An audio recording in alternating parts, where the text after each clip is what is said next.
Welcome to the session. Today we're going to be looking at the score to The Martian by Harry Gregson-Williams and how to recreate that in Logic Pro X.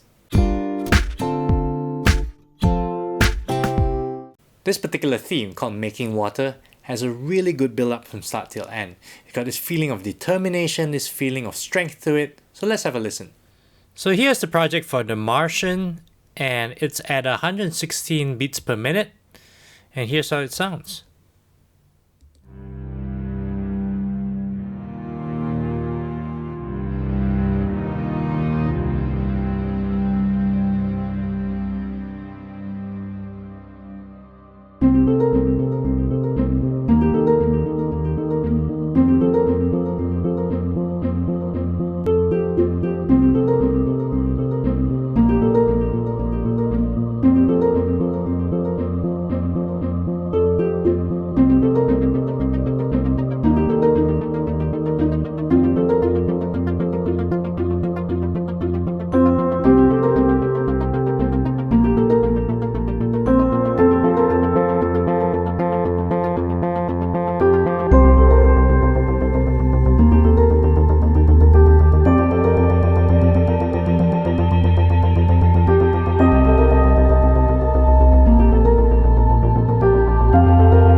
So let's start from the very beginning, which is the strings.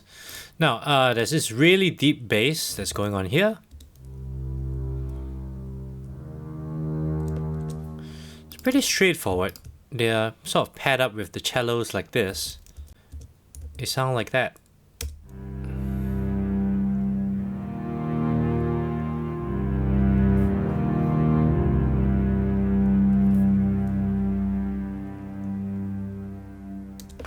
And what gives them more character is the automation, as you can see here, right? There's automation all around. There's quite a bit of sort of rises and dips, and that gives it that sort of breathing feeling, especially with the violas as well. So with the violas, here's how it sounds, and here's how it looks.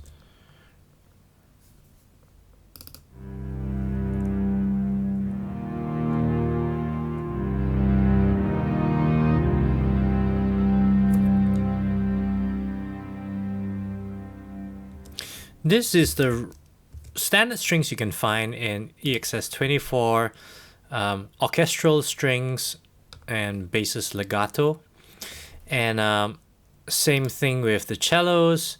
Here we go, orchestral strings and cellos plus. And I sent it to a bus, which has a space designer on it. And I picked warm hall. I kind of liked the feeling of this. It's got this warm hall feeling, and I turned the reverb mix all the way up, the dry mix to 0, and you get that kind of nice warm hall. And same with the cellos, I sent it over there. We'll get to this bass later, that's the one near the end. and the violas as well. Now, just a tip here, when you automate stuff, sometimes you might find that you need to increase the gain. You might be tempted to open the automation and shift all the gains up. And when you have a lot of automation, it's kind of troublesome to shift everything up. So what you can do is put a gain plugin.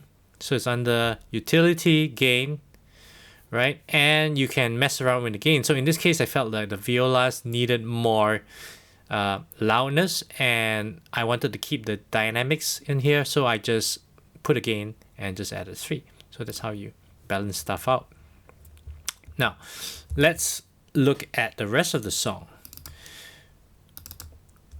Now this track is really sort of has a lot of pads and ambient stuff going around. So I got this Aether Choir, which sounds kind of like this.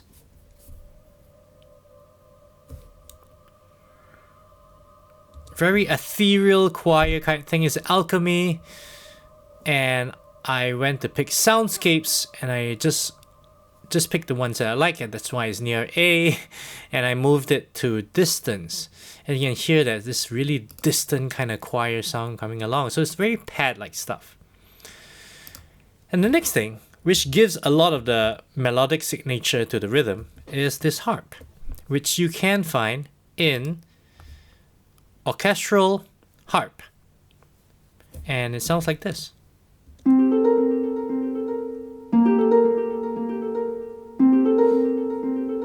And you can hear it's kind of that ping pong type delay, right? And that ping pong delay from left to right is under stereo delay. And basically I messed around with the default ones. So I moved to a quarter note on the left side and a half note on the right side. And yeah, and basically increase the feedback and the output. So these are the settings to get that left-right ping pong delay according to this particular thing. It needs to be tempo synced, of course. And there's another harp, which is exactly the same harp. I just basically use this duplicate settings. And without the stereo delay, you can see I just turned it off. Right? It's on and it's off. And some lines in that harp does not have a delay. So it's just... So it goes...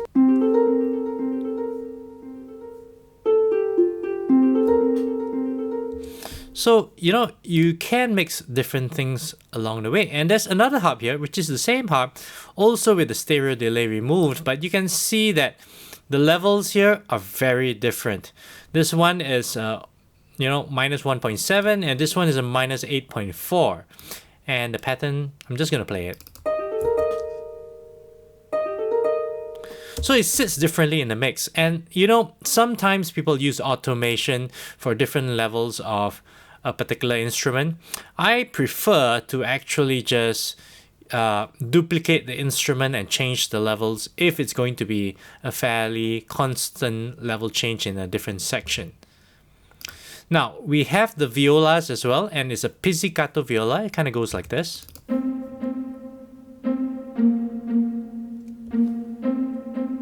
Really straightforward, and sent it to the same bus as well, the warm hall bus. And here's how it sounds with the harp.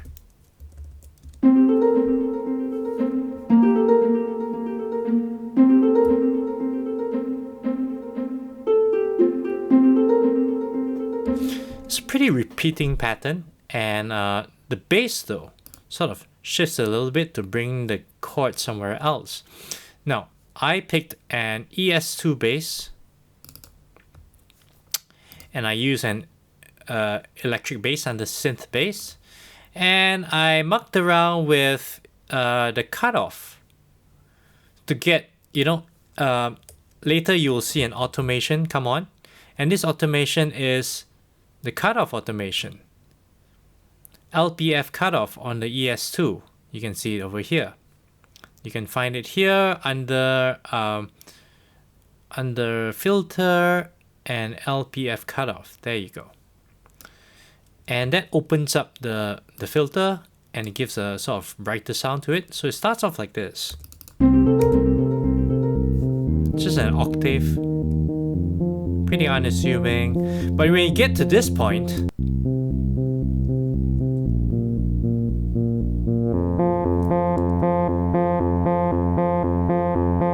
So it opens up the filter so you can see the different automation as the time goes by.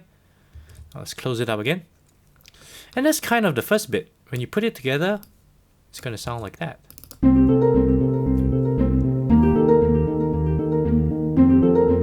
It's kind of this dreamy tone with a little sort of like running feeling about it. And then this little arpeggiated section comes in.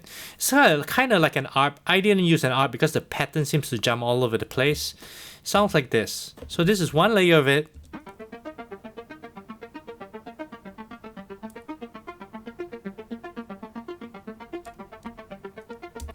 So it alternates between an A pattern and a B pattern, and then it just repeats itself. So it's an ES2, and I mucked around with the basic synth as well. It's the user default, and I mucked around with the ADS-R to get the kind of clicky sound. So you pull the sustain down, increase the decay a little bit, mess with the attack a little bit, and then I got this. But the original sound sounds like this. A bit too bright. So I kind of put an EQ on, took out the low end, took out the high end, sort of band past it, and it sounds like this. More mellow, that's pretty good. But I felt that it was too centered, too mono, right? So I kind of added this chorus, this mega white chorus. It sounded like this.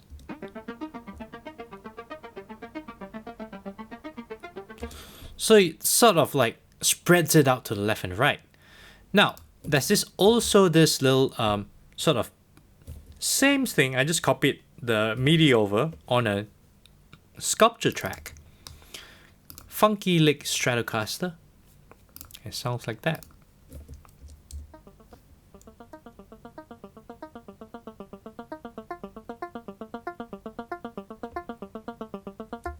Gives a little bit different of an attack, and if I open up automation, you can see it slowly increases. So it actually starts with nothing and slowly increases, and this is how it sounds together.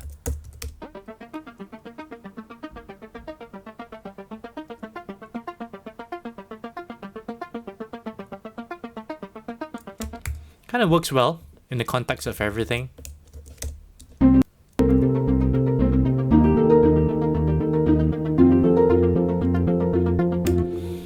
Now it comes to the piano, which is this big line here.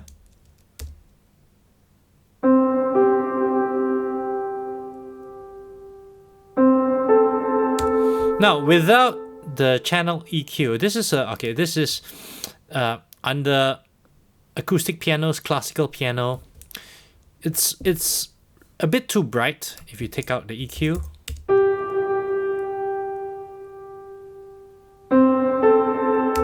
So you need to EQ the low end off, EQ roll off the high end, so it becomes a much more mellow piano.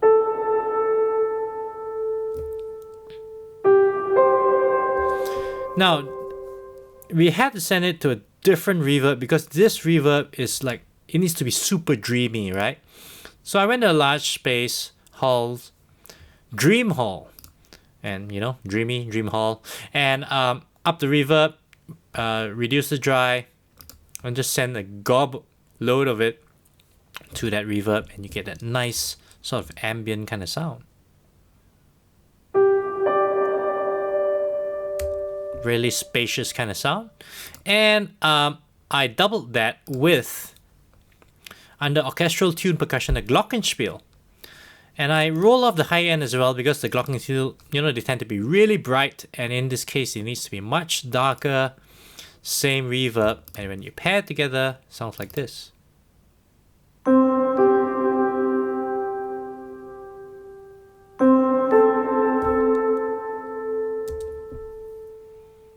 can hear that reverb going on, really sweet. And yeah, so that's when it comes in right here.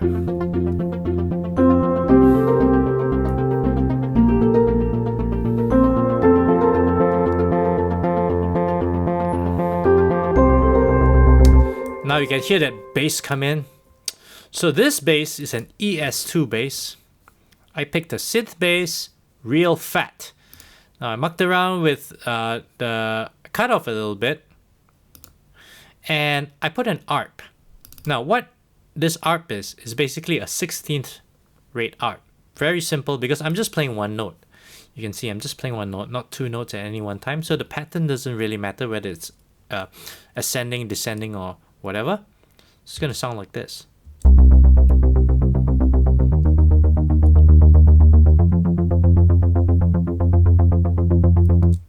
So it's like this really fat synth sound, and there's an automation on it as well. There's a little bit of increase and decrease over time.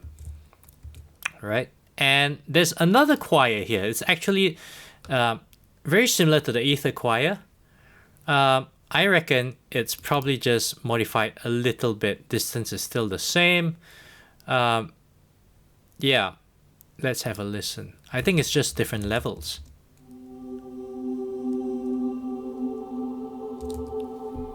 Still the same, yeah. So it's just same as this Aether Choir, but different levels and different track. And here we have some sort of like high frequency percussion. Have a listen.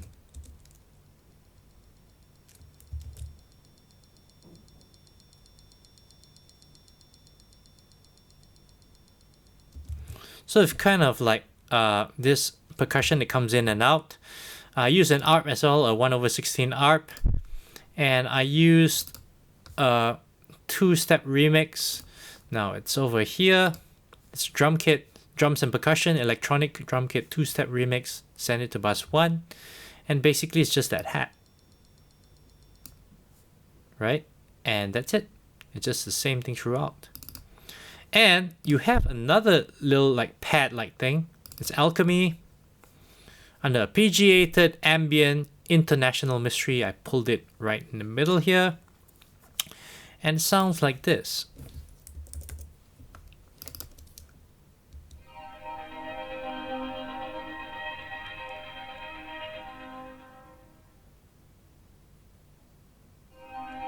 So it kind of comes in with this track.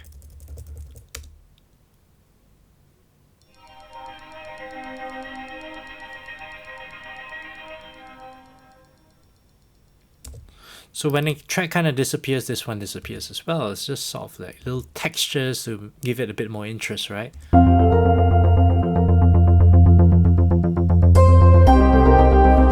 Now the big line. I picked a Celtic Dulcimer because it's got that nice sort of hammered string kind of sound. So under World European Celtic Hammered Dulcimer, and I send it to the bus 2 as well because it needs to have that big dreamy sound. It sounds like this.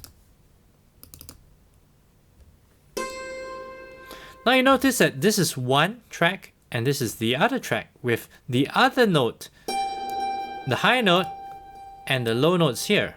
So this one holds the low note and this one holds the high note. The reason I did this is because this one has a stereo delay like the piano, right? And the high note has the delay, but the low note has no delay. It's turned off. So if you play it together, you hear this.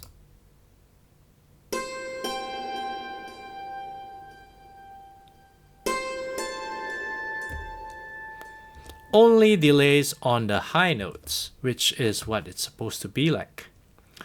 Now, so now we have this pattern on the Stratocaster here. It's paired with a slightly different version of this one. So it's the same one, but you can see that there is no chorus on this. There's no, it's just slightly different. A bit more aggressive.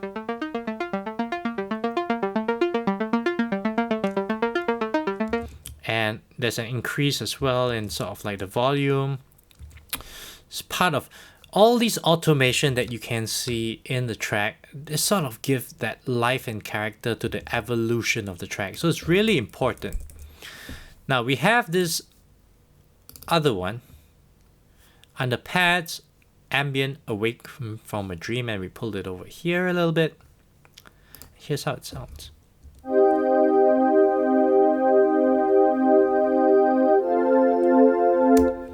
So sort of space filling kind of pad, and sort of fattens up the whole scene because this part it gets more intense. And we have a full brass. That's something you can find under Orchestral Brass, Full Brass Plus. Now have a listen to this Full Brass Plus, and it sounds like this.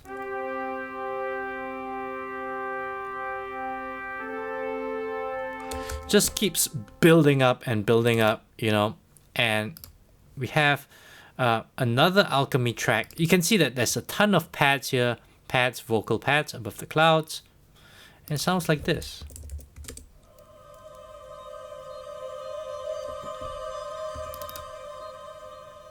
It's the same thing the other side. So together with the track, it sounds like this.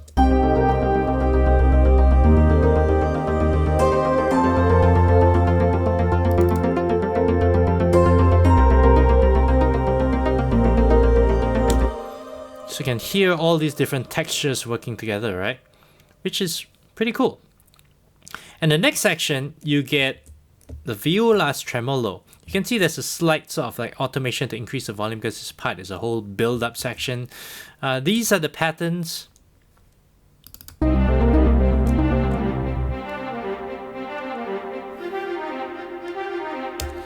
You normally wouldn't pick a tremolo to play something like this, but I felt like the texture was just right. So since they're pretty short, I used the tremolo patch.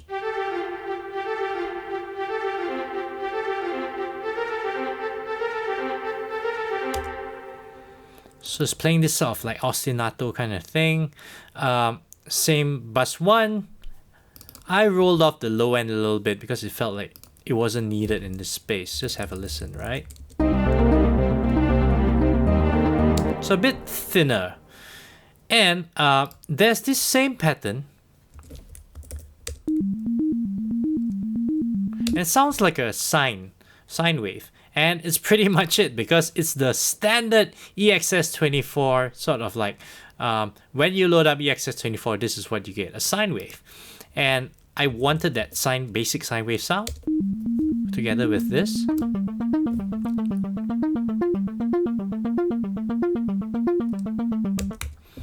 So I loaded it up, and with the accents, you have a French horn that is under orchestral brass French horns, and this is what's playing.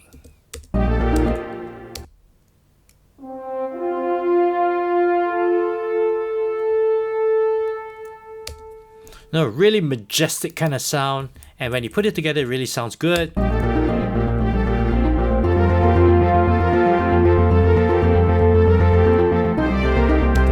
And this full brass here kind of picks up after these horns.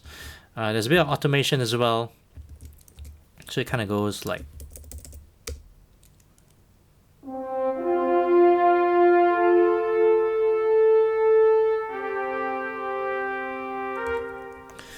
And it kind of goes on and on. It sort of builds up.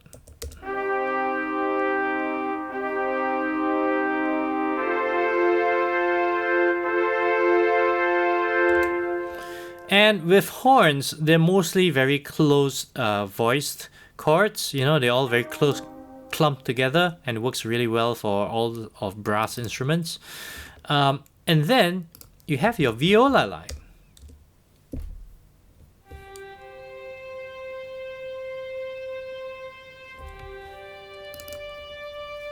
Sort of like the main line, right? But I felt like it was a bit thin and didn't have the right texture, so I paired it with EXS Strings 1. You can find your EXS Strings 1 under Pop Strings EXS String 1, and the texture just works really well for this line here.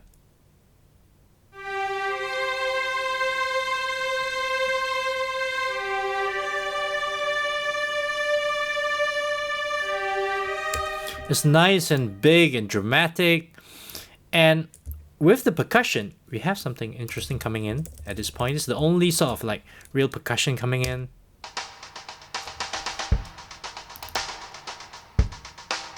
It's kind of like a marchy kind of thing. So there's two things happening here. First is the snares.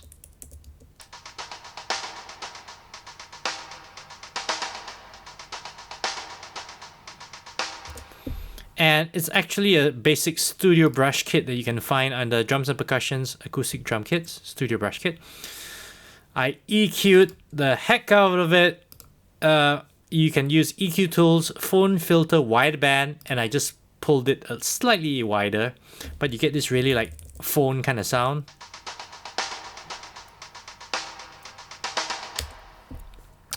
And I sort of duplicated the kit on the next track, and I took out all the high end because this is where the kick is. So it sounds like that. I didn't want any clickiness coming through. I just wanted the boom of it, right? So yeah, it sounds like this.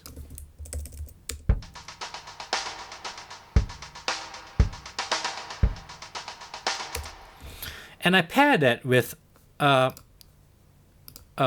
even lower boom. So it's orchestral tuned percussion, it's timpani single strokes. And it's just got these big booms, right? So it kind of goes together with everything.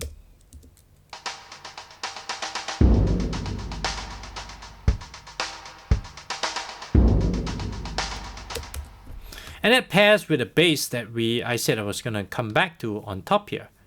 So I copied this bass's legato.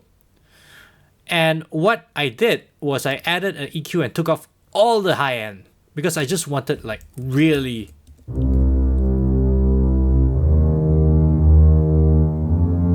sort of like a rhythmic thing. If I left the high end in, it's going to sound a little bit like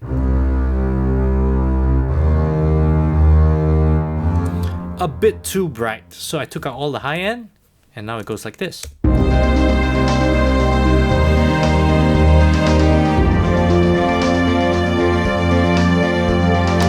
So you can kind of hear the bass rhythm moving along, right?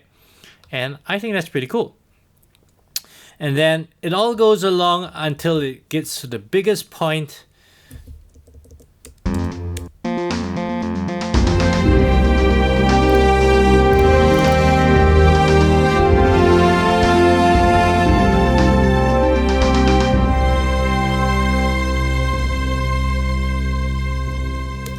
So you can see that at this point, the strings, the main line, they're doubling up because it's really a strong section.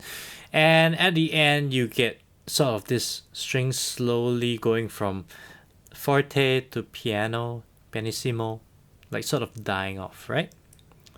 And that's basically it. You have your whole track. I hope you learned something useful today, like how to use different instances of a particular instrument to affect it in some ways and not another, like delay. If you like, you can download the project at the link below and play around with it. And if you like these videos, please subscribe for more. See ya!